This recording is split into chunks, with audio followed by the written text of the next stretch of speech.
ఈ రోజుల్లో middle class మనుషులకు సిబిల్ స్కోర్ స్టేటస్ సింబల్గా మారిపోయింది. పెళ్లి సంబంధాలు చూసేటప్పుడు జాతకాలు కలిసాయో లేదో అని కాకుండా సిబిల్ స్కోర్ పర్ఫెక్ట్గా ఉందా లేదా అని చూడడం కామన్ అయిపోయింది. ఫినాన్షియల్ డిసిప్లిన్కి, ఆరోగ్యకరమైన ఆర్థిక పరిస్థితికి సిబిల్ స్కోరే కొలమానంగా మారింది. అంత కీలకమైన సూచీకి రిజర్వ్ బ్యాంక్ ఆఫ్ ఇండియా కీలక మార్పులు చేసింది. 2026 జనవరి 1 నుంచి ఈ మార్పులు అమల్లోకి రానున్నాయి. ప్రస్తుతం బ్యాంకులు లేదా ఎస్బిఎఫ్సిలు ఖాతాదారుల రుణ సమాచారాన్ని 30 నుంచి 45 రోజులకు ఒకసారి క్రెడిట్ రేటింగ్ ఏజెన్సీలకు పంపాలి. ఈ మధ్య కాలంలో కొత్త లోన్లు తీసుకున్నా, పాత లోన్లు తీర్చేసినా ఆ సమాచారం సిబిల్ స్కోర్లో కనిపించదు.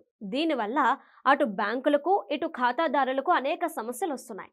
ఇలాంటి ప్రాబ్లమ్స్కి పరిష్కారంగా ఇకపై ప్రతి 15 రోజులకు ఒకసారి రుణ సమాచారాన్ని రేటింగ్ ఏజెన్సీలకు పంపాలని ఆర్బీఐ ఆదేశించింది. పాత లోన్లు తీర్చేసిన తర్వాత 15 రోజుల్లోనే అది సిబిల్ స్కోర్లో అప్డేట్ అవుతుంది.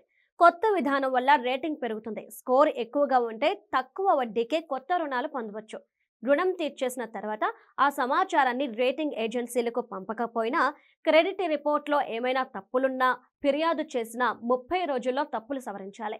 30 రోజుల తర్వాత కూడా సమస్య పరిష్కారం కాకపోతే ఖాతాదారులకు రోజుకి ₹100 చొప్పున చెల్లించాలి. ఇక లోన్ అకౌంట్ను డిఫాల్ట్గా ప్రకటించాలంటే ఖాతాదారులకు ముందే సమాచారం ఇవ్వాలి. లోన్ అప్లికేషన్ రిజెక్ట్ అయినా దానికి సరైన కారణాలు తెలియజేయాలి.